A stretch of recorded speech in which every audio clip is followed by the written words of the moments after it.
Raise to success, ജീവിത വിജയത്തിലേക്കുള്ള വഴികാട്ടി. നമസ്കാരം സർ. റേസ് ടു സക്സസിലേക്ക് എല്ലാ പ്രിയ ശ്രോതാക്കൾക്കും സ്വാഗതം. ഇന്ന് നമ്മുടെ കൂടെയുള്ളത് മഹാദേവൻ സാറാണ്. സാറിന്റെ വിശേഷങ്ങളിലേക്ക് കടക്കാം. അതിനു മുമ്പ് ഞാനൊരു കാര്യം പറയാം. നമുക്കെല്ലാവരും റിസൾട്ട് വന്നിട്ട് എല്ലാവരും കോളേജ് അഡ്മിഷനൊക്കെ എടുക്കാൻ ഇങ്ങനെ കാത്തു നിൽക്കുകയായിരിക്കില്ലേ ഈ കുട്ടികളൊക്കെ. അപ്പം അവരുടെയൊക്കെ മാതാപിതാക്കളുടെയൊക്കെ പ്രധാന ഒരു സങ്കടവും അതല്ലെങ്കിൽ ഒരു ആശങ്കയൊക്കെ എന്താണിത്, ഇവരെ ഏത് കോളേജിൽ ചേർത്തും, പ്രൈവറ്റ് ആണോ അതുപോലെ തന്നെ ഗവൺമെന്റ് കോളേജിലാണോ അല്ലെങ്കിൽ പ്രൊഫഷണൽ കോളേജ് ആണെങ്കിൽ ഏത് കോളേജ് അവർ ചൂസ് ചെയ്യും എന്നുള്ളൊരു കാര്യമൊക്കെ വളരെ ഒരു ആശങ്ക നിറഞ്ഞിട്ടുള്ളൊരു സംഭവമാണ്. കാരണം എന്താണെന്ന് വെച്ചാൽ എല്ലാ കോളേജിലും റാഗിങ് ഭയങ്കര കൂടുതലാണ് അല്ലേ? അപ്പം എന്താണ് സർ, ശരിയാണോ? റാഗിങ് കൂടുതലാണോ? ശരിക്കും നമ്മളൊരു ഹിസ്റ്ററി ഒക്കെ എടുത്ത് നോക്കുവാണെങ്കിൽ എന്തായിരിക്കാം? റാഗിങ് ഇല്ലാത്ത കോളേജുകൾ വളരെ അപൂർവമായിരിക്കും. പക്ഷെ അത് അനാശാസ്യമായ നിലയിലേക്ക് ഏതൊക്കെ കോളേജുകളിൽ എത്തുന്നു എന്നുള്ളതാണ് അവിടെ പ്രധാനം. റാഗിങ് എല്ലായിടത്തും ചെറിയ രീതിയിൽ, കാരണം പ്രത്യേകിച്ച് ഒരു സീനിയർ വിദ്യാർത്ഥി ഒരു ജൂനിയർ വിദ്യാർത്ഥിയും കണ്ടെത്തുമ്പോൾ ചില ഉത്കണ്ഠ, ആകാംക്ഷ, അസ്വാരസ്യം ഇതൊക്കെ വരാറ് പതിവുണ്ട്. അത് റാഗിങ്ങിന്റെ എനിക്ക് ഓർമ്മ വരുന്ന ഒരു ഇൻസിഡന്റ്, ഇംഗ്ലീഷിലെ വളരെ പ്രശസ്തനായ ഒരു എഴുത്തുകാരനാണ് ഷെല്ലി. വർഷം മലയാളം ആണ് പഠിച്ചിരിക്കുന്നത്, എങ്കിലും ഇംഗ്ലീഷ് പുസ്തകങ്ങളൊക്കെ വായിച്ചിട്ടുണ്ടാവും. ഷെല്ലിയുടെ ജീവിതകഥയിൽ ഒരിക്കൽ പറയുന്നുണ്ട്, അദ്ദേഹം പബ്ലിക് സ്കൂളിൽ പഠിക്കുന്ന സമയത്ത് അദ്ദേഹത്തിന്റെ സീനിയേഴ്സ് അദ്ദേഹത്തിനെ റാഗ് ചെയ്യാൻ പോയി. അദ്ദേഹം അന്ന് സ്കൂൾ വിട്ടതാ, പിന്നെ ഷെല്ലി പഠിച്ചിട്ടില്ല. അപ്പൊ ചില കുട്ടികളുടെ ജീവിതത്തില് ഷെല്ലി വളരെ പണ്ഡിതനായി, പക്ഷെ അദ്ദേഹം പിന്നെ വിദ്യാഭ്യാസത്തിന് പോയിട്ടില്ല എന്നുള്ളതാണ്. അപ്പൊ ചില കുട്ടികളുടെ ജീവിതത്തില് ഇങ്ങനെയുള്ള ചില ദുരന്തങ്ങളായി ഇത് മാറും. അപ്പൊ അതുകൊണ്ട് കോളേജുകളിലെന്ന് മാത്രമല്ല, പല സ്ഥലങ്ങളിലും സ്കൂളുകളിൽ തന്നെ റാഗിങ് ഉണ്ട്. ഇപ്പൊ ഇന്ത്യയിൽ ഇത് ആദ്യം തുടങ്ങിയത് കൽക്കട്ടയിലെ പബ്ലിക് സ്കൂളുകളിലാണ് റാഗിങ് തുടങ്ങിയത്, കോളേജുകളിലല്ല. ലോകത്ത് തന്നെ ആദ്യം റാഗിങ് തുടങ്ങിയത് യൂറോപ്പിലെ മിലിറ്ററി സ്കൂളുകളിലാണ്. കാരണം യൂറോപ്പിൽ ഈ പട്ടാളക്കാരെ പഠിപ്പിക്കാനുള്ള പരിശീലന കേന്ദ്രങ്ങളിൽ അവരെ റഫൻഡാക്കാൻ വേണ്ടി, അവരെ ഇറിറ്റേറ്റ് ചെയ്യിക്കാൻ വേണ്ടി, ഇറിറ്റേറ്റ് ചെയ്യുമ്പോഴേ ഒരു പട്ടാളക്കാരന്റെ വീര്യം പുറത്തു വരുള്ളതാണ്. അവർ ഈ റാഗിങ് സിസ്റ്റത്തിൽ കൂടെയാണ് അവരെ വളർത്തിക്കൊണ്ടുവന്നത്. അപ്പോൾ ചില ആർമി സ്കൂളുകളിലാണ് ഈ റാഗിങ് സമ്പ്രദായം യൂറോപ്പിൽ ആദ്യമായിട്ട് വന്നത്. പിന്നീട് അത് ബ്രിട്ടീഷുകാർ വഴി, അന്ന് നമ്മുടെ ഇന്ത്യയുടെ തലസ്ഥാനം കൽക്കട്ടയായിരുന്നല്ലോ, കൽക്കട്ടയിലെ പബ്ലിക് സ്കൂളുകളിലേക്ക് എത്തുകയും അവിടുന്ന് ഇന്ത്യയിലേക്ക് പ്രചരിക്കുകയാണ് ഈ റാഗിങ് ചെയ്തത്. അതൊരു 18ാം നൂറ്റാണ്ടിന്റെ മധ്യത്തോടു കൂടിയാണ് ഇന്ത്യയിൽ ഈ പറഞ്ഞ റാഗിങ് പ്രചാരത്തിലെത്തുന്നത്. അപ്പൊ ഇത് നമ്മുടെ ഒരു സംഭാവനയല്ല, ഇതൊരു സായിപ്പിന്റെ സംഭാവനയാണ്. പക്ഷെ നമ്മൾ ഇന്നും കൊണ്ടു നടക്കുന്നു അല്ലേ? അതിപ്പോ പലതും സായിപ്പ് ഉപേക്ഷിച്ചു പോയ പലതും നമ്മൾ കൊണ്ടു നടക്കുന്നുണ്ട്. എന്തിനു നമ്മളിപ്പോ ഇട്ടിരിക്കുന്ന ഈ പാന്റ് ഷർട്ടും ഉൾപ്പെടെ സായിപ്പിന്റെ സംഭാവനകളാണ്. അതുകൊണ്ട് സായിപ്പിന്റെ ഒരു ദോഷകരമായ സംഭാവനയായിട്ട് കൂട്ടാനേ പറ്റുള്ളൂ റാഗിങ്ങിന്. ഈ വാക്ക് തന്നെ ഇംഗ്ലണ്ടിലാണ് ഉണ്ടായത്, റാഗിങ് എന്നുള്ള വാക്ക് തന്നെ ആണല്ലേ? സർ പറഞ്ഞപ്പോഴാണ് എനിക്കൊരു ചോദ്യം കൂടെ അതിന് കണക്ട് ചെയ്തിട്ട് ചോദിക്കാനുള്ളത്. അതായത് പല അധ്യാപകരും ഈ റാഗിങ്, അതായത് ഒരു പരിധി വരെയൊക്കെ റാഗിങ് ഉണ്ടെങ്കിൽ അവർക്കൊരു കുട്ടികൾക്കൊരു ധൈര്യം കിട്ടാനും അതല്ലെങ്കിൽ ഫ്യൂച്ചറിൽ അത് കുറച്ചുകൂടി ഹെൽപ്പ് ചെയ്യും എന്നുള്ളതൊക്കെ കൊണ്ട് കുറച്ച് റാഗിങ് ഒക്കെ ആവാം എന്ന് പറയുന്ന ഒരുപാട് അധ്യാപകരുണ്ട് അല്ലേ? ശരിയല്ലേ സർ? ഞാൻ ദീർഘകാലമായിട്ട് അധ്യാപകനായിട്ട് ജോലി ചെയ്യണല്ലോ. എന്റെ പല സഹപ്രവർത്തകരും പറഞ്ഞ് ഞാൻ കേട്ടിട്ടുണ്ട്, കുറച്ചൊക്കെ റാഗിങ് വേണം, എന്നാലേ ഫസ്റ്റ് ഇയർ കുട്ടികളൊന്നും മര്യാദയാവുള്ളൂ എന്ന്. മാത്രമല്ല, കുറച്ചു കാലം മുമ്പ് IIT-യിലെ ഒരു പ്രഗത്ഭനായ ഒരു പ്രൊഫസർ റാഗിങ്ങിനെ കുറിച്ചൊരു ഗവേഷണ പ്രബന്ധം എഴുതിയപ്പോൾ അതിനകത്ത് ഇങ്ങനെ റാഗിങ്ങിനെ ന്യായീകരിച്ചുകൊണ്ട് ഒരു ചെറിയ അളവൊക്കെ റാഗിങ് ആകാം എന്ന് എഴുതിയിരുന്നു. പക്ഷെ എനിക്ക് എന്തോ വ്യക്തിപരമായിട്ട് അതിനോട് യോജിപ്പില്ല. അത് എന്ന് വെച്ചാൽ ഈ മദ്യം കഴിക്കുമ്പോൾ ഇത്തിരിയൊക്കെ ആകാം എന്ന് പറയുന്ന പോലെ കേൾക്കാം. പക്ഷെ അങ്ങനെ മദ്യം കഴിച്ചു കഴിഞ്ഞാണ് മദ്യം അനിയന്ത്രിതമായി മാറുന്നത്, അഡിക്റ്റഡ് ആകുന്നത്. അതുപോലെ തന്നെയാണ് റാഗിങ്. റാഗിങ്ങിൽ എപ്പോഴും റാഗിങ് തുടങ്ങുന്നത് ചെറിയ പേര് ചോദിക്കല്, തമാശ പറയല്, കളിയാക്കല്. പക്ഷെ അത് അവസാനം എത്തിച്ചേരുന്നത് വേറൊരു വഴിക്കാണ്. അതുകൊണ്ട് ഈ അല്പമൊക്കെ ആകാം എന്ന് പറയുന്നവര് ഇത് അനുഭവിച്ചിട്ടില്ലാത്തവരായിരിക്കും. ഞാൻ റാഗിങ് അനുഭവിച്ചിട്ടുള്ളതാണ്. ഉണ്ട്. പക്ഷെ ഞാൻ അതിനോട് വളരെ ശക്തമായി പ്രതികരിച്ചു. ഞാൻ ബിടെക്കിന് ചേരുന്ന സമയത്ത് 2 മാസം കഴിഞ്ഞിട്ടാണ് എന്നെ ഹോസ്റ്റലിൽ വെച്ചിട്ട് റാഗ് ചെയ്യാൻ ഒരു പറ്റം, 14 പേരടങ്ങുന്ന ഒരു പറ്റം എന്നെ റാഗ് ചെയ്യാൻ ശ്രമിച്ചു. ഞാൻ പിറ്റേന്ന് തന്നെ അതിനെ കംപ്ലൈന്റ് കൊടുത്തു. അന്ന് തന്നെ അവരെല്ലാം ജയിലിലായി, ആഴ്ചകളോളം ജയിലിലായിരുന്നു. അപ്പം ഞാനതിനെ അന്നും ഇന്നും ലൈറ്റർ സെൻസിലെടുക്കാൻ തയ്യാറല്ല. അതൊരു സോഷ്യൽ ഈവിളാണ്, അത് ഒരിക്കലും അനുവദിക്കാൻ പാടില്ല. അതൊരു കാടത്തമാണ്. അതിൽ ഒരുപാട് മനഃശാസ്ത്രം അതിൽ ഇൻവോൾവ് ആണ്. അതിലേക്ക് നമുക്ക് പിന്നീട് മനഃശാസ്ത്രപരമായ അവലോകനത്തിലേക്ക് വരാം. പക്ഷെ അനുവദിക്കാൻ പാടില്ലാത്ത. അപ്പോൾ സഹ അധ്യാപകർ പലപ്പോഴും ഇങ്ങനെ കേൾക്കുമ്പോൾ ഞാൻ അതിനോട് പ്രതികരിക്കാറില്ല, കാരണം അവരോട് പ്രതികരിച്ചിട്ട് കാര്യമില്ല. പക്ഷെ ഇപ്പോൾ വളരെ കാലമായിട്ട് ഞാൻ പ്രിൻസിപ്പലായിട്ട് ജോലി ചെയ്യുകയാണ്. 2005 മുതൽ എത്ര വർഷമായി, 20 വർഷമാകാറായി. ഇത്രയും കാലത്തിനിടയ്ക്ക് ഒരിക്കലും റാഗിങ്ങിനോട് കോംപ്രമൈസ് ചെയ്യാൻ ഞാൻ തയ്യാറായിട്ടില്ല. അപ്പോൾ സാർ എങ്ങനെയാണ് അവരെയൊക്കെ പ്രതിരോധിക്കുക, അല്ലെങ്കിൽ ഇത്തരം കംപ്ലയിൻസ് വരുന്ന കുട്ടികളെ? കംപ്ലയിൻസ് ഒന്നും അപ്പം തന്നെ പ്രതികരിക്കും. ഞാൻ പലരും ജയിലിൽ അടക്കേണ്ടി വന്നിട്ടുണ്ട്. പക്ഷെ കുട്ടികളെ മുൻകൂട്ടി അറിയിക്കും, ഇക്കാര്യത്തിൽ നിങ്ങൾക്ക് ഒരളവും എൻ്റെ കയ്യിൽ നിന്ന് കിട്ടില്ല. നിങ്ങൾ എന്ത് ന്യായം പറഞ്ഞാലും, രക്ഷകർത്താക്കൾ എന്ത് ന്യായം പറഞ്ഞാലും റാഗിങ്ങിനെ അംഗീകരിച്ചു തരില്ല. ഇപ്പം ചെറിയ ചെറിയ തരത്തിലുള്ള കുറ്റമാണെങ്കിൽ അങ്ങനെയുള്ള ശിക്ഷകളുണ്ടാവും. വലിയ കുറ്റമാണെങ്കിൽ അതിനനുസരിച്ചുള്ള ശിക്ഷകൾ വരും. ഇപ്പം എന്നെ റാഗ് ചെയ്തവരെ ഞാൻ ആഴ്ചകളോളം ജയിലിൽ കീപ്പ് ചെയ്യുക ചെയ്തത്. പിന്നെ ഞാൻ അനുമതി കൊടുത്തു കഴിഞ്ഞിട്ടേ അവരെ ജയിലിൽ നിന്ന് വിട്ടിട്ടുള്ളൂ. അന്ന് റാഗിങ് ആക്ട് ഒന്നും വന്നിട്ടില്ല. അന്ന് ക്രിമിനൽ പീനൽ കോഡ് വെച്ചിട്ടാണ് അവരെ അറസ്റ്റ് ചെയ്തത്.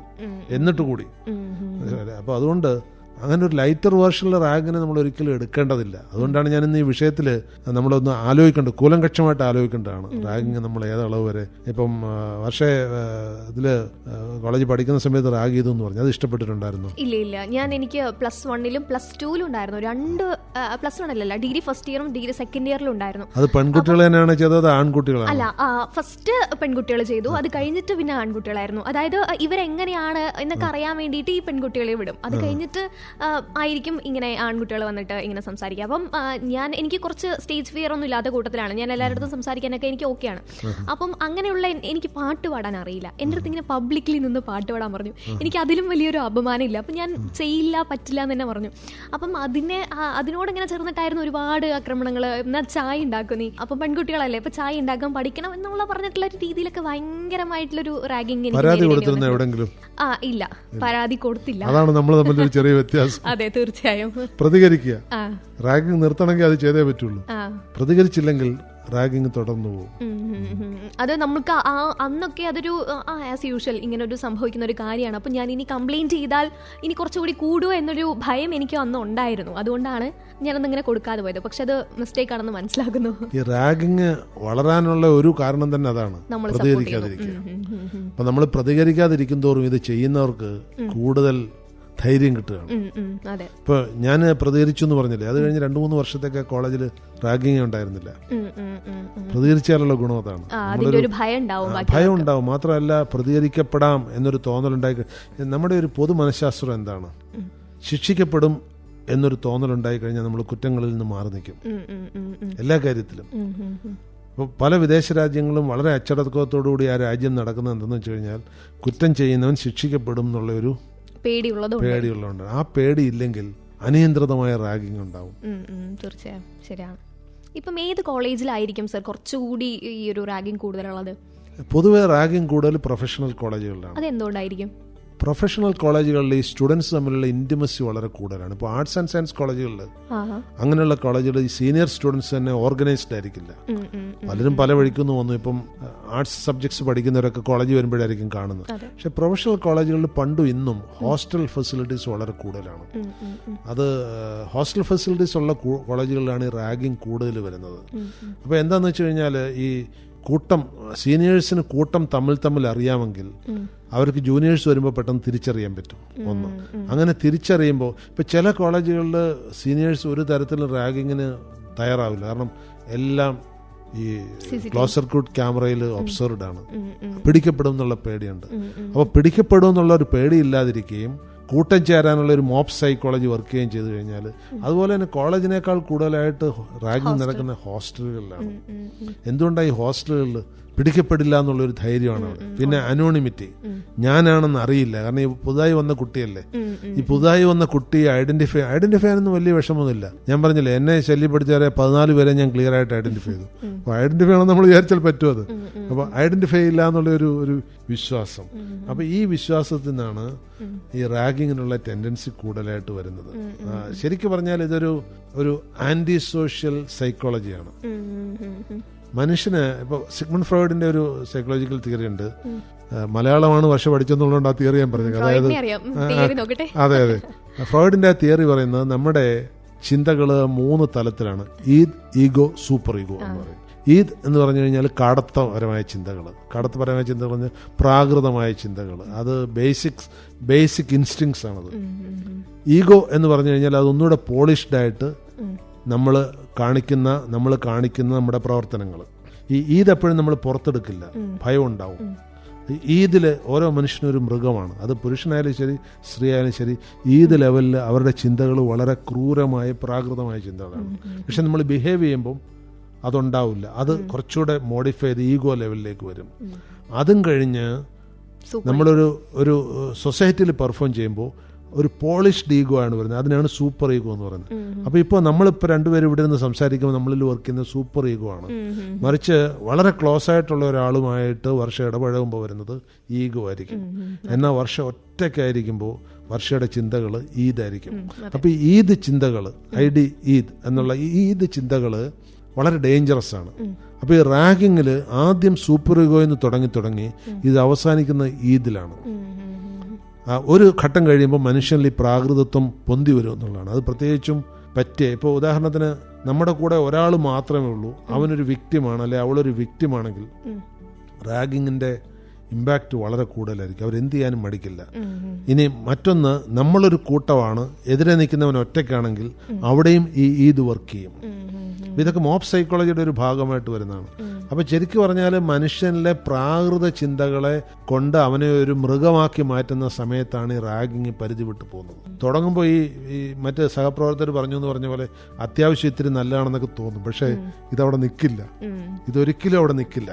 ഇത് അടുത്ത സ്റ്റേജും കഴിഞ്ഞ് പ്രാകൃത സ്റ്റേജിലേക്ക് എല്ലായിടത്തും എത്തുന്നുള്ളൂ. എൻ്റെ അനുഭവത്തിൽ ഞാൻ കണ്ടിട്ടുള്ള കഥകളിലൊക്കെ, കേട്ടിട്ടുള്ള റാഗിങ് സ്റ്റോറീസിലൊക്കെ ഇത് ഈദ് സ്റ്റേജിലേക്ക് എത്തുന്നു എന്നുള്ളതാണ്. അത് പ്രത്യേകിച്ചും അപക്വമായ മനസ്സുകളാണ് ഇത് ചെയ്യുന്നത്. എത്ര വയസ്സുള്ള കുട്ടികളായി ചെയ്യുന്നത്? 18, 20, 22 വയസ്സൊക്കെ ഉള്ള കുട്ടികളാണ് ചെയ്യുന്നവർ. ഇത് അനുഭവിക്കുന്നവരൊക്കെ അത്രയും കൂടി പ്രായമില്ല. അവരുടെ മനസ്സിൽ ഇതൊരു ട്രോമ ആയിരിക്കും. ഒരിക്കല് റാഗ് ചെയ്ത് അനുഭവിച്ച ഒരുവന് എന്നും അവന്റെ മനസ്സിൽ ഒരിക്കലും പോകില്ല. എന്ന് മാത്രമല്ല, പലരും പറയാറുണ്ട് ഒരു സീനിയർ റാഗ് ചെയ്ത് കഴിഞ്ഞാൽ പിന്നെ അവരുമായിട്ട് സൗഹൃദത്തിലാകുന്നു. അതൊരിക്കലും സംഭവിക്കില്ല. അതൊരു ഇമാജിനേഷനാണ്. നമ്മളെ വ്യക്തിപരമായി ഹ്യൂമിലിയേറ്റ് ചെയ്യുന്ന, നമ്മളെ ഒരു അടിമയാക്കാൻ ശ്രമിക്കുന്ന ഒരുവനെ ആർക്കെങ്കിലും എപ്പോഴും ഇഷ്ടപ്പെടാൻ പറ്റില്ല. പുറത്ത് കാണിക്കില്ലായിരിക്കും, പക്ഷെ അവസരം കിട്ടിക്കഴിഞ്ഞാൽ അവന് 2 തല്ല് കൊടുക്കാൻ പറ്റുമെങ്കിൽ ആളുകൾ അത് ചെയ്യും. അത് സൊസൈറ്റി വെച്ച് ചെയ്യുന്നില്ല. അതൊരു ഷോ ആണ്. നമ്മളിപ്പോൾ വർഷത്തിൽ തന്നെ ഒരാൾ റാഗ് ചെയ്തെന്ന് വെച്ചോളൂ, ആളുകൾ കാങ്കയോ അത് കുഴപ്പമില്ല എന്ന് പറഞ്ഞ് കൈ കൊടുത്തൊക്കെ പിരിയും. പക്ഷെ ഒറ്റയ്ക്ക് കിട്ടുമ്പോൾ അവനോ അവൾക്കോ 2 തല്ല് കൊടുക്കാൻ പറ്റുന്ന അവസരം കിട്ടിയാൽ കൊടുത്തു വരും ചിലപ്പോൾ. കാരണം നമ്മുടെ മനസ്സിലേറ്റ മുറിവുകൾ അങ്ങനെ പെട്ടെന്നൊന്നും ഉണങ്ങില്ല. അതുകൊണ്ട് റാഗിങ് അവശേഷിപ്പിക്കുന്നത് ദീർഘകാലത്തേക്ക് ഒരുപാട് സിനിമകൾ വന്നിട്ടുണ്ട് റാഗിങ്ങിനെ സംബന്ധിച്ച്. അതൊക്കെ നോക്കിക്കഴിഞ്ഞാൽ ഇതിന്റെ ഒരു ചെറിയ മനഃശാസ്ത്ര വിശകലനം അവിടെയും കാണാൻ കഴിയും. അപ്പം ശരിക്കും നമ്മൾ മനഃശാസ്ത്രം തന്നെ എടുത്ത് നോക്കുകയാണെങ്കിൽ എങ്ങനെയായിരിക്കും ഇവരിതിന്ന് പ്രതിരോധിക്കേണ്ടത്? ഐ മീൻ ശരിക്കും ഇപ്പം ഞാൻ ഒരു റാഗിങ് നേരിട്ടു, എനിക്ക് എങ്ങനെ പ്രതികരിക്കണമെന്ന് അന്ന് അറിഞ്ഞില്ല. പക്ഷെ ഇന്ന് ആ കുട്ടികളെ കുറെ കൂടെ അവെയർ ആവണോ, അതല്ലെങ്കിൽ എങ്ങനെ അവെയർ ആവണം? അതിന് കുട്ടികളെ നമ്മൾ അവെയർ ആക്കണം. ഒന്നാമത് ഈ കുട്ടികൾ പ്രതികരിക്കാത്തതിന് കാരണം അവരുടെ അച്ഛനും അമ്മയാണ്. ഇപ്പൊ ഞാൻ പ്രതികരിച്ചതിന് കാരണം ഞാൻ ഇന്നും വിശ്വസിക്കുന്നത് എൻ്റെ അച്ഛനാണ്. എന്നുവെച്ചാൽ എൻ്റെ അച്ഛൻ ഞാൻ സ്കൂളിൽ പഠിക്കുന്ന കാലം മുതലേ ഇങ്ങനെയുള്ള എന്ത് ഇഷ്യൂ വന്നാലും പ്രതികരിക്കുന്നതിൽ ഒരിക്കലും എന്നെ കുറ്റപ്പെടുത്തിയിട്ടില്ല. എന്ത് പ്രശ്നം വന്നാലും. മറിച്ച് നമ്മൾ നല്ലൊരു പങ്ക് വീട്ടിൽ അച്ഛനും അമ്മയും എന്താ ചെയ്യുന്നത്, അതങ്ങ് പൊട്ടെന്ന് വിട്ടേരാ, അതിൻ്റെ പുറകെ നടക്കണ്ട, നമുക്ക് തലവേദനയാണ്. അങ്ങനെ വിടും തോറും കുതിര കയറാനുള്ള അവരുടെ അവസരം കൂടുകയാണ് ചെയ്യുന്നത്. ഞാൻ ഇപ്പോഴും മനസ്സിൽ ഓർക്കാറുണ്ട്, എൻ്റെ അച്ഛന് ആ പ്രായത്തിൽ നമുക്കൊരു ധൈര്യം എന്ന് പറയുന്നത് നമ്മുടെ അച്ഛനോ അമ്മയോ ആണ്. അവർ പറയാണ് ഇങ്ങനെയുള്ളതിനോട് പ്രതികരിക്കരുതെന്ന് പറഞ്ഞു കഴിഞ്ഞാൽ പിന്നെ നമുക്ക് ധൈര്യം വരുമോ? വരില്ല. അതുകൊണ്ട് ഞാൻ എൻ്റെ മക്കൾ കോളേജിലേക്ക് പോയ സമയത്ത് 2 പേരോടെയും പറഞ്ഞിരുന്നു, നിങ്ങളെ ആരെങ്കിലും റാഗ് ചെയ്യുകയാണെങ്കിൽ ഐ എം വിത്ത് യു. ഒന്ന് തിരിച്ചുകൊണ്ട്, നിങ്ങൾ ആരെങ്കിലും റാഗ് ചെയ്യുകയാണെങ്കിൽ I am not with you. അതും പറയണം. ക്ലിയർ ഒരു മെസ്സേജ് കൊടുക്കണം. മനസ്സിലായില്ലേ? ഈ ഒരു മെസ്സേജ് നമ്മുടെ രക്ഷിതാക്കൾക്ക് കുട്ടികളിലേക്ക് കൊടുക്കാൻ കഴിഞ്ഞാൽ, ഇപ്പൊ പ്രത്യേകിച്ച് നിയമങ്ങൾ ഭയങ്കര ശക്തമാണ്. ഇപ്പോഴും നല്ല നിയമങ്ങൾ പണ്ടേ ശക്തമാണ്. നിയമങ്ങളുടെ ശക്തി ഇല്ലാഞ്ഞിട്ടല്ല, മറിച്ച് പ്രതികരിക്കാനുള്ള കുട്ടികളുടെ, പ്രത്യേകിച്ച് ഫസ്റ്റ് ഇയർ സ്റ്റുഡൻസിന്റെ, അത് പ്രതികരിക്കുമ്പോൾ പ്രത്യേകം ശ്രദ്ധിക്കണം. ആപത്കരമായ സിറ്റുവേഷനിൽ നിന്ന് മാറി നിന്നിട്ട് പ്രതികരിക്കണം. കാരണം ഇപ്പം ഒരു 20 ആള് നിൽക്കുന്നിടത്ത് നിന്ന് പ്രതികരിച്ചിട്ട് കാര്യമില്ല. നമുക്ക് പ്രതികരിക്കേണ്ട രീതിയിൽ പ്രതികരിക്കണം. അതിനുള്ള മെക്കാനിസം ഉണ്ട്, അതിനുള്ള ബുദ്ധിയൊക്കെ ആ കുട്ടികൾക്കുണ്ടാവും. അതാണ് നമ്മളൊരു മെന്റൽ സപ്പോർട്ട് കൊടുക്കണം ആസ് എ പാരന്റ്. അങ്ങനെയാണെങ്കിൽ കുട്ടികൾക്ക് പേരന്റിന്റെ സപ്പോർട്ട് ഇല്ലാതെ ഒരു കുട്ടിക്കും ആ സ്റ്റേജിലൊന്നും ചെയ്യാൻ കഴിയില്ല. തീർച്ചയായും അതിലൊരു പ്രധാന പങ്ക് വഹിക്കുന്ന ഒരാളുകൾ കൂടിയാണ് തോന്നുന്നു അധ്യാപകർ. നേരത്തെ പറയുന്ന പോലെ അങ്ങനെ സപ്പോർട്ട് ചെയ്യാതിരുന്നാൽ, അധ്യാപകരിലേക്ക് എത്തുന്നതിന് മുമ്പ് ഹെഡ് ഓഫ് ദി ഇൻസ്റ്റിറ്റ്യൂഷൻ ഒരു വലിയ ഘടകമാണ്. ഇപ്പം നമ്മൾ പഠിക്കുന്ന സ്ഥാപനത്തിന്റെ പ്രിൻസിപ്പലിന് ഒരു പരാതി കൊടുത്തു കഴിഞ്ഞാൽ അതിൽ നടപടി എടുക്കുന്നതിന് പകരം അവരെ രക്ഷിക്കാനാണ് ഒരുങ്ങുന്നതെങ്കിൽ പിന്നെ കുട്ടിക്ക് ഫുട്ടിങ് ഇല്ല. അതുകൊണ്ടാണ് ഇപ്പോഴത്തെ ആന്റി റാഗിംഗ് ചട്ടങ്ങളിൽ ഒരു പ്രത്യേക ക്ലോസ് ഉണ്ട്. പരാതി കിട്ടിക്കഴിഞ്ഞാൽ പ്രിൻസിപ്പൽ നടപടി എടുത്തില്ലെങ്കിൽ പ്രിൻസിപ്പലിനെ ശിക്ഷിക്കണമെന്നാണ്. അത് ന്യായമാണ്. കാരണം ഒരു റാഗിംഗ് സംബന്ധിച്ച പരാതി വന്നു കഴിഞ്ഞാൽ നടപടി എടുക്കേണ്ടത് ആ സ്ഥാപന മേധാവിയുടെ ചുമതലയാണ്. അതിൽ നിന്ന് രക്ഷപ്പെടാനാണ് സ്ഥാപന മേധാവി ശ്രമിക്കുന്നതെങ്കിൽ പിന്നെ കുട്ടികൾക്ക് അവിടെ രക്ഷയില്ല. പിന്നെ അതൊരു ഒരു ഈ റാഗിംഗ് ഉത്ഭവിക്കുന്നത് എങ്ങനെയാണ്? ഒരു സ്ലേവറി മൈൻഡ് സെറ്റിൽ നിന്നാണ്. അതായത് നമുക്ക് എല്ലാവർക്കും ഇപ്പൊ പട്ടാളത്തിലാണത് ഏറ്റവും കൂടുതലുള്ളത്. നമുക്കൊരു സ്ലേവിനെ കിട്ടിക്കഴിഞ്ഞാൽ നമുക്ക് അവരെ കൊണ്ട് പണിയെല്ലാം ചെയ്യിക്കുക, അവരുടെ മേലെ കുതിര കയറുക, അവരെ അപഹസിച്ച് സന്തോഷിക്കുക, ഇതൊക്കെ ഈ പറഞ്ഞ ഈദ് മൈൻഡിന്റെ ഒരു സ്വഭാവ അതൊരു വൈകൃതമാണ്. ശരിക്കും റാഗിങ് ഉണ്ടാകുന്ന ഒരു വൈകൃതത്തിൽ നിന്നാണ്. സ്വതന്ത്രമായി ചിന്തിക്കുന്ന ഒരാളിനും മറ്റൊരാളിനെ റാഗ് ചെയ്യാൻ പറ്റില്ല. എന്താ ഈ റാഗിങ്ങിൽ അവർ ചെയ്യുന്നത്? അവഹേളിക്കുക, ശാരീരികമായി ആക്രമിക്കുക, അല്ലെങ്കിൽ അപമാനിക്കുക, ഇങ്ങനെയൊക്കെയുള്ള കാര്യങ്ങളാണ് റാഗിങ് ചെയ്യുന്നത്. അത് സ്വതന്ത്രമായിട്ട് ചിന്തിക്കുന്ന ഒരാളിന് അത് ചെയ്യാൻ കഴിയും. അപ്പോൾ ഈ മുന്നിൽ നിൽക്കുന്നവൻ എന്നേക്കാൾ ഒരു ലെസർ ബീയിങ് ആണ്. അവനിതൊക്കെ അനുഭവിക്കേണ്ടവനാണ്. എന്നുവെച്ചാൽ എൻ്റെ മുന്നിൽ നിൽക്കുന്ന ഒരു മാടാണ്, ഒരു പോത്താണ്, ഒരു കാളയാണ് എന്ന് ചിന്തിക്കുന്നതിന് മാത്രമേ ഈ തല്ലാനും ശാരീരികമായിട്ട് ആക്രമിക്കാനും ഒക്കെ കഴിയുള്ളൂ. അപ്പോൾ റാഗിങ് ഉണ്ടാകുന്നത് തന്നെ you are a lesser being എന്നുള്ള ഒരു പ്രാകൃതമായ ചിന്തയിൽ നിന്നാണ്. അപ്പോൾ അത് നമുക്ക് തത്വത്തിൽ അംഗീകരിക്കാൻ കഴിയില്ല. രണ്ടാമത് ഈ റാഗിങ് ചെയ്യുന്നവർക്കുള്ള ഒരു പ്രത്യേക വൈബുണ്ട്. അതൊരു കൂട്ടായ്മയുടെ, ഇപ്പോൾ ഉദാഹരണത്തിന് കൊലപാതകം ചെയ്യുന്ന ഒരു ഗ്രൂപ്പിന് ഒരു മോബ് വൈബ് ഉണ്ടാവും. അവർക്ക് ഒരേ ചിന്ത ആ സമയത്ത് വരും. അതുപോലെ ഈ റാഗിങ് ചെയ്യുന്നവരിലേക്ക് ഇതേ വൈബ് വരും. റാഗിങ് ഞാൻ ശ്രദ്ധിച്ചിട്ടുള്ള ഒരു പോയിന്റ്, ഒരു നല്ല മനസ്ഥിതിയുള്ള ഒരു കുട്ടിയും ഈ റാഗിങ് എന്നിവരുടെ കൂടെ കൂടുകയാണെങ്കിൽ 10 മിനിറ്റ് കഴിയുമ്പോൾ അവനും അതിലൊരു അംഗമായിട്ട് മാറുന്നതാണ്. അതൊരു ഇൻഡക്ഷൻ പ്രോസസ്സാണ്. പക്ഷേ അത് സംഭവിക്കും. അതുകൊണ്ട് കുട്ടികളോട് എനിക്ക് പ്രത്യേകം പറയാനുള്ളത്, ഒരു നിവൃത്തി ഉണ്ടെങ്കിൽ ഇത് ചെയ്യുന്നവരുടെ അടുത്തേക്ക് നിങ്ങൾ പോകരുതെന്നുള്ളതാണ്. സീനിയർ കുട്ടികളാണെങ്കിൽ, കാരണം അറിയാതെ അതിൽ പെട്ടുപോകാനുള്ള സാധ്യത വളരെ കൂടുതലാണ്. അത് നമ്മുടെ മനസ്സ് ഒരു നൂൽപ്പാലം പോലെയാണ്. ചില സമയത്ത് നമുക്ക് ആ സന്തുലിതാവസ്ഥ നഷ്ടപ്പെട്ടു പോകും. കാരണം ഈ മറ്റുള്ളവരുടെ മേലെ കുതിര കയറാനുള്ള കാടത്തത്തിന്റെ സന്തോഷം ഉള്ളിലേക്ക് വന്നു കഴിഞ്ഞാൽ അത് നമ്മളെ കീഴ്പ്പെടുത്തും. അപ്പൊ അതുകൊണ്ട് അതിൽ പെടാതിരിക്കുകയാണ് നല്ലത്. എസ്കേപ്പ് ചെയ്യണതാണ് കുറച്ച് ബെറ്റർ. എസ്കേപ്പ് ചെയ്യുന്നതാണ് സീനിയർ സ്റ്റുഡൻസും. പക്ഷെ എനിക്ക് തോന്നുന്നു ഇന്ന് കുട്ടികൾ കുറെ കൂടെ അവെയർ ആണ്. എങ്കിൽ പോലും നമുക്ക് അവരെ കുറച്ചുകൂടി അവെയർ ആക്കാൻ വേണ്ടിയിട്ട് ഒരു ചോദ്യം ചോദിക്കാം. അതായത് ഗവൺമെന്റ് ഈ റാഗിംഗ് പ്രതിരോധിക്കാൻ വേണ്ടിയിട്ട് എന്തൊക്കെ നടപടികളാണ് സ്വീകരിച്ചത്? ഒരുപാട് നടപടികൾ ചെയ്തിട്ടുണ്ട്. ഞാൻ മുമ്പ് പറഞ്ഞില്ലേ, ഞാൻ 44 കൊല്ലം മുമ്പ്, 45 കൊല്ലം മുമ്പ്, 46 കൊല്ലമായി ഞാൻ ബിടെക്കിന് ചേർന്നിട്ട്. അന്ന് പോലും ശക്തമായ നിയമങ്ങളുണ്ടായിരുന്നു. അന്ന് ആന്റി റാഗിംഗ് ആക്ട് വെച്ചിട്ടല്ല ചെയ്തത്. അന്ന് ക്രിമിനൽ പീനൽ കോഡ് വളരെ ശക്തമായിരുന്നു. ഈ ക്രിമിനൽ പീനൽ കോഡിൽ തന്നെ പ്രത്യേക വ്യവസ്ഥകളുണ്ട്. സെക്ഷൻ 304, സെക്ഷൻ 498 റാഗിങ്ങിനെ സംബന്ധിച്ച് പ്രത്യേക വ്യവസ്ഥകൾ IPC-യിലുണ്ട്. പക്ഷെ ഇപ്പോൾ അതിനപ്പുറത്തേക്ക് 1997 തമിഴ്നാട് ഗവൺമെന്റ് ഒരു പ്രിവെൻഷൻ ഓഫ് റാഗിംഗ് ആക്ട് പാസ്സാക്കി. അതാണ് വ്യവസ്ഥാപിതമായിട്ട് പാസ്സാക്കിയ ആദ്യത്തെ ആന്റി റാഗിംഗ് ആക്ട്. അത് കഴിഞ്ഞ് 98 കേരള സർക്കാർ പ്രിവെൻഷൻ ഓഫ് റാഗിംഗ് ആക്ട് നടപ്പാക്കി. അത് കഴിഞ്ഞ് തമിഴ്നാട്ടിലെ ഒരു കുട്ടി റാഗിങ്ങിൽ മരിച്ച സംബന്ധിച്ചൊരു കേസ് വന്നപ്പം 2001 സുപ്രീം കോർട്ട് വളരെ ശക്തമായ ഒരു നിയമം നടപ്പാക്കി. ഇന്ത്യയിൽ ഒരു സ്ഥലത്തും ഒരു ഓർഡർ ആയിരുന്നു അത്. ഇന്ത്യയിൽ ഒരു സ്ഥലത്തും ഒരു കോളേജിലും റാഗിങ് പാടില്ല എന്ന്. എന്നിട്ട് അവർ UGCക്ക് നിർദ്ദേശം കൊടുത്തു. എന്നിട്ട് UGC ഒരു ആക്ട് പാസ്സാക്കി. അത് കഴിഞ്ഞ് UGC ഇപ്പോൾ റിവൈസ്ഡ് ആക്ട് 2022 പാസ്സാക്കി. ഈ റാഗിങ് സംബന്ധിച്ച ആക്ടുകളിലൊക്കെയുള്ള പ്രധാന ഒരു കാര്യം എന്ന് വെച്ച് കഴിഞ്ഞാൽ, ഭാഷ കൊണ്ട്, ആംഗ്യം കൊണ്ട്, ശരീരം കൊണ്ട്, അതായത് ഫിസിക്കലായിട്ട് ഏത് തരത്തിലൊരാളെ മുറിപ്പെടുത്തിയാലും അത് റാഗിങ്ങിന്റെ നിർവചനത്തിൽപ്പെടും. അതായത് അവർക്ക് ഇഷ്ടമല്ലാത്ത ഒരു പേരവരെ വിളിച്ചാൽ, ഇപ്പൊ ഉദാഹരണത്തിന് നടന്നു പോകുന്ന ഒരു കുട്ടിയെ എടാ എന്ന് വിളിച്ചാൽ കൂടി അത് ആന്റി റാഗിംഗ് ആക്ട് വരും. അപ്പൊ ഞാൻ ഫസ്റ്റ് ഇയർ സീനിയർ കുട്ടികളോട് ഉപദേശിക്കാറുണ്ട്, അവരോട് വർത്താനം പറയാൻ പോകരുതെന്ന്. കാരണം ഒരു കുട്ടി വന്നിട്ട് പറയാണ്, എഴുതി തരികയാണ്, ഒരു പ്രിൻസിപ്പളിന് ഒരു കുട്ടി വന്ന് എഴുതി തരിക, സാർ ഇയാൾ എന്നെ എടാ എന്ന് വിളിച്ചു, അത് റാഗിംഗ് ആണെന്ന് പറഞ്ഞാൽ റാഗിംഗ് ആണത്, അയാൾക്കെതിരെ നടപടി എടുത്തേ പറ്റുള്ളൂ. പിന്നെ എടാ എന്ന് മാത്രം വിളിച്ചു കഴിഞ്ഞാൽ ചിലപ്പം അയാൾ ജയിലിലായി എന്ന് വരില്ല. പക്ഷെ ആ കുട്ടിയുടെ മേലെ കൈവച്ച് കഴിഞ്ഞാൽ ഇയാൾ ജയിലിലാവും. പക്ഷെ അപ്പോൾ അങ്ങനെ അത്രമാത്രം 2024 UGC പുതിയ റിവിഷൻ കൊണ്ടുവന്നപ്പം ഇപ്പോഴത്തെ നിയമം അനുസരിച്ച് എല്ലാ കോളേജിലും പ്രധാന സ്ഥലങ്ങളിലെല്ലാം UGCയുടെ ആന്റി റാഗിംഗ് പോസ്റ്റർ, UGC തന്നെ പോസ്റ്റർ ഉണ്ടാക്കി തന്നിട്ടുണ്ട്. അത് പതിപ്പിക്കണമെന്നാണ്.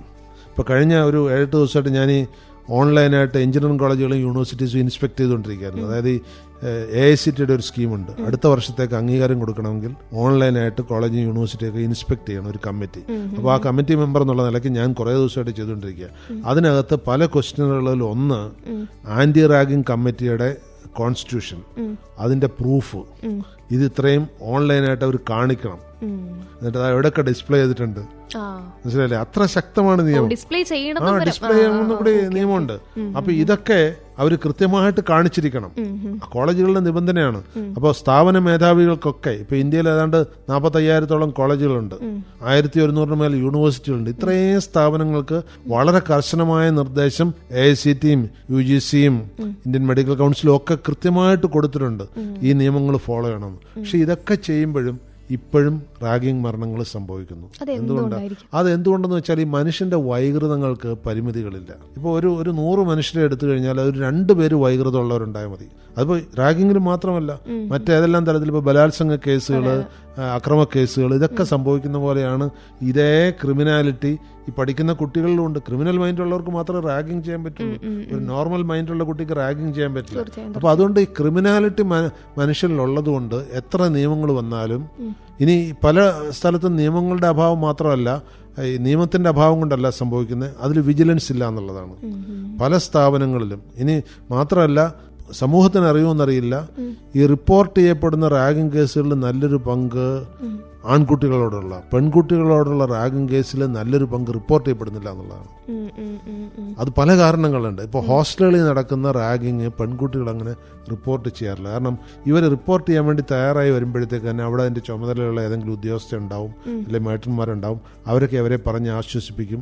അവിടെ എന്താ സംഭവിക്കുമെന്ന് പറഞ്ഞു കഴിഞ്ഞാൽ, പിടിക്കപ്പെടുമെന്ന് കണ്ടു കഴിഞ്ഞാൽ ഈ സീനിയർ പെൺകുട്ടികളെല്ലാം കൂടെ വന്നിട്ട് ഇവരെ പിന്നെ അങ്ങ് താലോലിക്കും.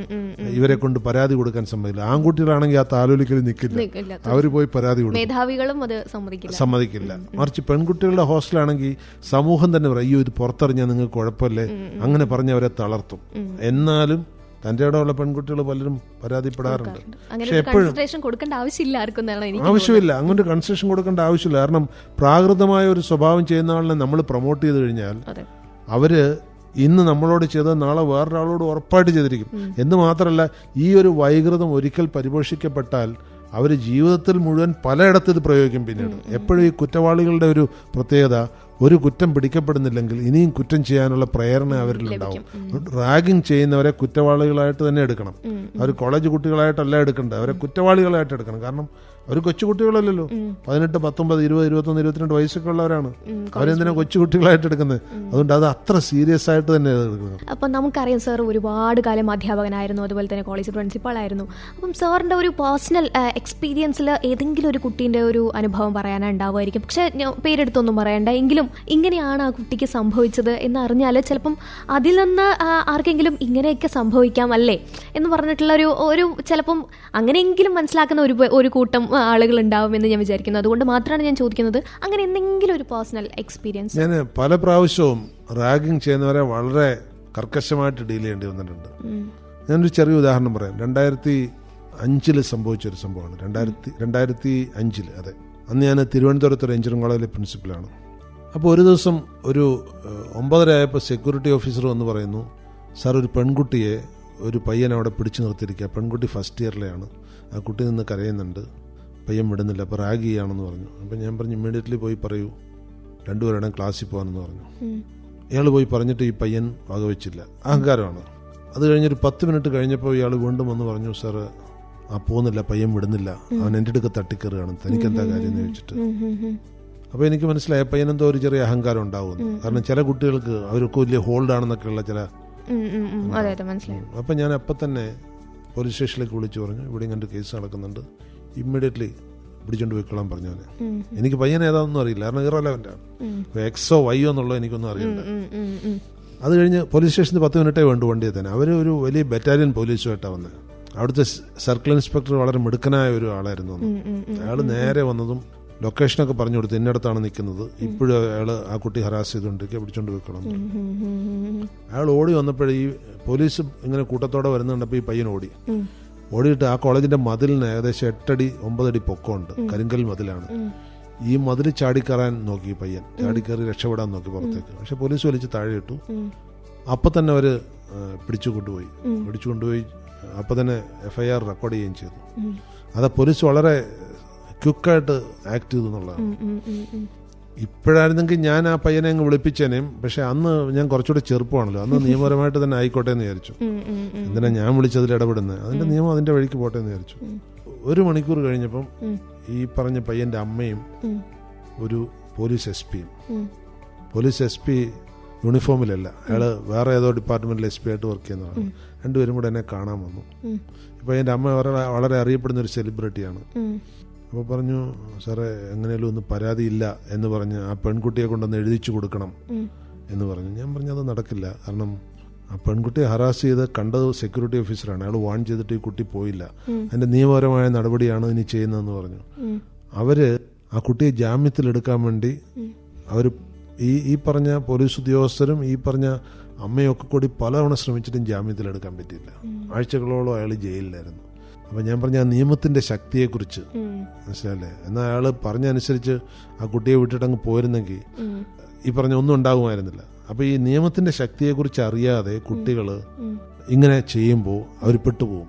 അതുകൊണ്ട് രക്ഷിതാക്കൾ ചെയ്യേണ്ടത് കുട്ടികളോട് നിർബന്ധമായിട്ട് പറയണം, ഒരു കാരണവശാലും ജൂനിയർ കുട്ടികൾ, പലരും പറയുന്നത് ഞങ്ങൾ അവരെ പരിചയപ്പെടാൻ പോയിന്ന്. എന്തിനാ അവരെ പരിചയപ്പെടേണ്ട ആവശ്യം എന്താ, അതിനൊക്കെ സമയം പിന്നെ വരുമല്ലോ. ഇതൊരു കൗതുകം പോലെയാണ്. എന്നാൽ ഇപ്പോൾ ട്രെൻഡ് കുറച്ച് വ്യത്യാസമുണ്ട്. ഇപ്പോൾ ഫസ്റ്റ് ഇയർ കുട്ടികൾ സീനിയേഴ്സിനെ പരിചയപ്പെടാൻ പോകുന്നുണ്ട്. ഞാൻ അവരെയും വിളിച്ച് വാൺ ചെയ്യാറുണ്ട്, അത് അപകടകരമാണ്. കാരണം ഇവരങ്ങോട്ട് ചെന്ന് തൊന്തര ഉണ്ടാക്കുകയാണ്, അവരേതെങ്കിലും തരത്തിൽ ഇപ്പൊ അങ്ങനെ ഒരു ട്രെൻഡ് വന്നിട്ടുണ്ട് കോളേജുകളിൽ. മുമ്പൊന്നും അങ്ങനെ ഉണ്ടായിരുന്നില്ല. ഫസ്റ്റ് ഇയർ കുട്ടി ഒരിക്കലും സീനിയേഴ്സിനെ പരിചയപ്പെടാൻ പോവില്ലായിരുന്നു. ഇപ്പൊ അങ്ങനെ ഒരു ട്രെൻഡ് വന്നിട്ടുണ്ട്, അതും അപകടകരമാണ്. കാരണം പരാതി വരുമ്പോൾ സീനിയേഴ്സിന്റെ പേരിലേ വരുള്ളൂ. അതുകൊണ്ട് സീനിയേഴ്സ് അവരെ അടുപ്പിക്കരുതെന്നാണ് എന്റെ അഭിപ്രായം. കാരണം നിയമം അങ്ങനെ ആയിപ്പോയി. സ്വാഭാവികമാണല്ലോ, നിയമത്തിനനുസരിച്ചല്ലേ നമുക്ക് പ്രവർത്തിക്കാൻ കഴിയുള്ളൂ. ഫസ്റ്റ് ഇയേഴ്സ് അങ്ങോട്ട് ചെന്ന് ശല്യം ഉണ്ടാക്കിയാലും നിയമപരമായിട്ട് സീനിയേഴ്സ് ഇവരെ ഉപദ്രവിച്ചു എന്നുള്ള റെക്കോർഡ് വരുള്ളൂ, മറ്റേത് റെക്കോർഡേ വരില്ല. അതുകൊണ്ട് സീനിയേഴ്സാണ് ശ്രദ്ധിക്കേണ്ടത്. പഴയൊരു ചൊല്ലുണ്ടല്ലോ, ഇല ചെന്ന് മുള്ളി വീണാലും മുള്ളി ചെന്ന് ഇല വീണാലും ഇലക്കെ കിടന്ന് പറഞ്ഞ പോലെ ശ്രദ്ധിക്കേണ്ടത് സീനിയേഴ്സാണ്. അതെ. അപ്പൊ നമ്മൾ ഇത്ര നേരം റാഗിങ്ങിനെ കുറിച്ചാണ് സംസാരിച്ചുകൊണ്ടിരുന്നത്. ശരിക്കും റാഗിംഗ് എന്ന് പറയുമ്പോൾ തന്നെ ഇനി എനിക്ക് എന്റെ മുന്നിൽ ഓർമ്മ വരുന്ന ഒരു മുഖം സാറിന്റെ തന്നെയായിരിക്കും. കാരണം കുഞ്ഞിലേ മുതൽ ആ റാഗിങ് നേരിട്ടത് മുതൽ പിന്നെ ഒരു അധ്യാപകനായപ്പോഴും പ്രിൻസിപ്പളായപ്പോഴും ഒക്കെ അതിനെതിരെ ശക്തമായിട്ട് പ്രതികരിച്ച ഒരു വ്യക്തി കൂടിയാണ് സാർ. അപ്പം സാറിന്റെ കൂടെ തന്നെ നമുക്ക് ഇത്രയും പേർക്ക് അല്ലെങ്കിൽ ഈ പ്രേക്ഷകർക്ക് ഈ റാഗിങ്ങിനെ കുറിച്ച് സംസാരിച്ച ഈ കാര്യമൊക്കെ ഇഷ്ടമായെന്ന് ഞാൻ പ്രതീക്ഷിക്കുന്നു. ഇതിലൊരു പ്ലസ് പോയിന്റ് കൂടെ ഉണ്ട്. ഞാനിപ്പോ അഹല്യ എഞ്ചിനീയറിംഗ് കോളേജിന്റെ പ്രിൻസിപ്പലാണല്ലോ. അവിടെ ഏത് രക്ഷകർത്താവ് വന്നാലും റാഗിങ്ങിനെ അനുവദിക്കില്ല എന്നുള്ളത് അണ്ടർസ്റ്റുഡ് ആണ്. അതെ, ഇതിലൂടെ അത് വ്യക്തമായിട്ടുണ്ടാവും എല്ലാവർക്കും. അതുകൊണ്ട് ധൈര്യമായിട്ട് മക്കളെ അയക്കാൻ അവർക്ക് ഇനി ശക്തി ഉണ്ടാവും എന്ന് ഞാൻ വിചാരിക്കുന്നു. എന്തായാലും thank you sir. Thank you. നന്ദി. Thank you. നന്ദി. Thank you. നന്ദി.